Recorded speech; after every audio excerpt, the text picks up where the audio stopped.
इसरो हो जाएगा माला माल।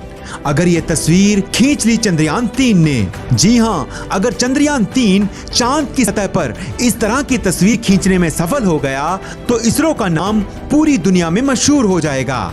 आखिर ऐसा क्या छुपा है इस तस्वीर में कि पूरी दुनिया इसके पीछे पागल है? आखिर ऐसा क्या रहस्य छुपा है चांद के डार्क साइड पर? जानने के लिए वीडियो को पूरा जरूर देखिए और हाँ, अपनी दुआएं चंद्रयान 3 मिशन को देने के लिए कमेंट सेक्शन में ऑल दी बेस्ट इसरो जरूर लिखें। दोस्तों, चंद्रयान 3 अब चांद पर पहुंचने ही वाला है और पूरी दुनिया की नजरें इस वक्त चंद्रयान 3 पर लगी हुई हैं, क्योंकि चंद्रयान 3 चांद पर कुछ ऐसी खोज करने वाला है जिससे पूरी दुनिया का रूप ही बदल जाएगा। जब चंद्रयान 3 चांद की सतह पर पहुंचेगा तब वो वहां की हाई डेफिनेशन पिक्चर्स कैप्चर करके भेजना शुरू कर देगा।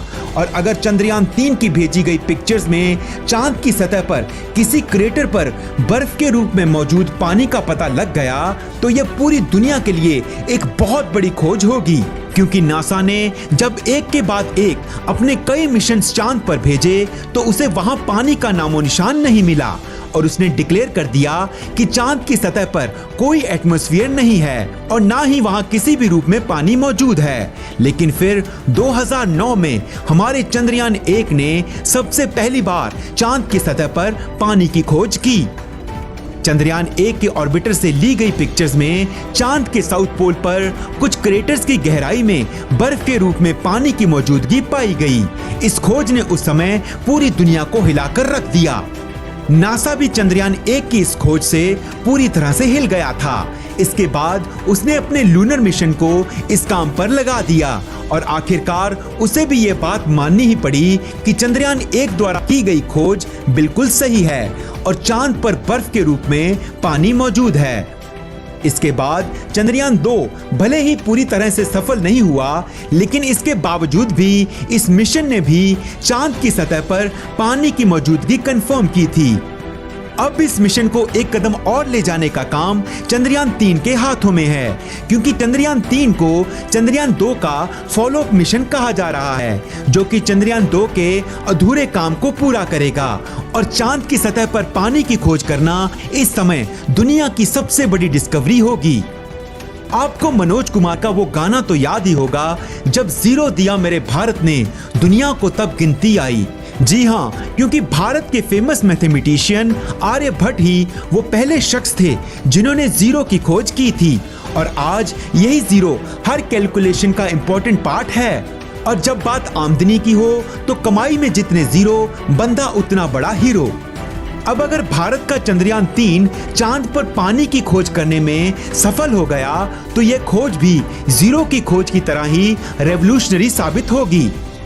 इसके बाद पूरी दुनिया की स्पेस एजेंसीज इसरो के साथ काम करने के लिए बेताब हो जाएंगी, क्योंकि चांद पर पानी मिलने का सीधा सा मतलब होगा चांद पर ह्यूमन कॉलोनी बनाने के मिशन में एक और कदम आगे बढ़ाना। और पानी की खोज केवल इसलिए ही इम्पोर्टेंट नहीं है कि यह हमारे जीवन के लिए जरूरी है। असल में पानी हाइड्रोजन और ऑक्सीजन के मॉलिक्यूल से मिलकर बना होता है और आजकल इतनी एडवांस टेक्नोलॉजी आ चुकी है कि साइंटिस्ट पानी में से हाइड्रोजन और ऑक्सीजन दोनों को अलग कर सकते हैं। और लिक्विड हाइड्रोजन का इस्तेमाल आजकल व्हीकल चलाने में किया जा रहा है और इसका इस्तेमाल रॉकेट फ्यूल के रूप में भी किया जा रहा है। ऐसे में आगे कभी फ्यूचर में चांद पर ह्यूमन कॉलोनी बन पाई तो वहां फ्यूल की कमी पूरी की जा सकेगी। दोस्तों, असल में चांद के ऊपर कोई भी एटमॉस्फेयर नहीं है। ऐसे में जब कोई एस्टेरॉयड चांद की सतह की तरफ आता है तो वह बिना रुके तेज स्पीड से सीधे चांद की सतह से टकराता है, जिसकी वजह से वहां गहरे गहरे गड्ढे बन जाते हैं जिन्हें क्रेटर कहा जाता है।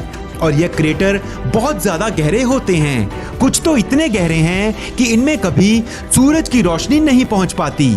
और यही वो क्रेटर हैं जहां बर्फ के रूप में पानी मौजूद होने के चांसेस बहुत ज्यादा हैं। चांद के साउथ पोल पर जब दिन के समय धूप बहुत तेज होती है तब यहाँ ओजोन लेयर ना होने की वजह से रेडिएशन की मात्रा काफी ज्यादा होती है। चांद पर एक दिन अर्थ के 14 दिन के बराबर होता है और रात भी उतनी ही लंबी होती है। चांद पर दिन और रात के तापमान में बहुत ज्यादा डिफरेंस होता है। दिन के दौरान तापमान 127 डिग्री सेल्सियस के आसपास, जबकि रात का तापमान -183 डिग्री सेल्सियस नीचे तक पहुंच सकता है।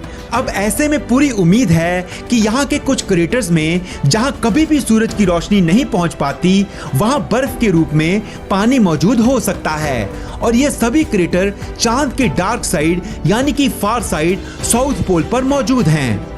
और ये वो जगह है जहां चंद्रयान 3 का लैंडर विक्रम लैंड करने वाला है। और जब ये वहां सॉफ्ट लैंडिंग कर लेगा, उसके बाद इसमें से रोवर प्रज्ञान बाहर निकलेगा और चांद की सतह पर अपनी रिसर्च शुरू कर देगा।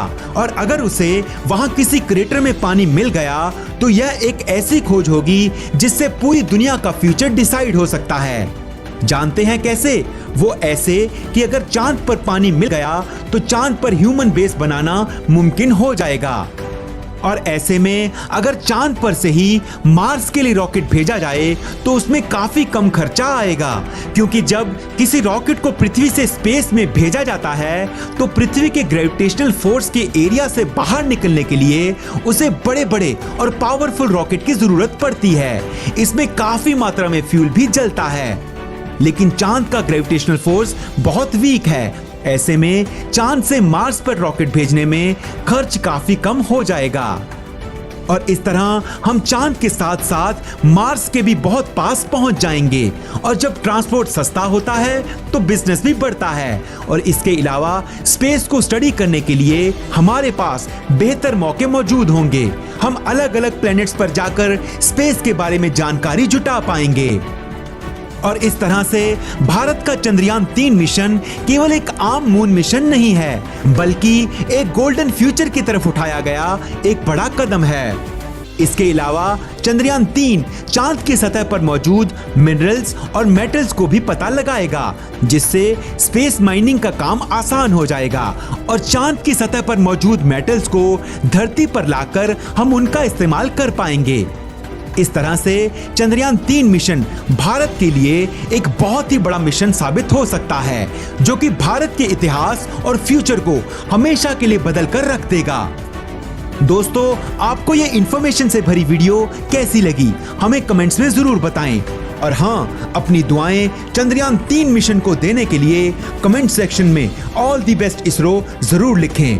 वीडियो को लाइक और शेयर करना ना भूलें और हमारे चैनल को सब्सक्राइब जरूर कर लें।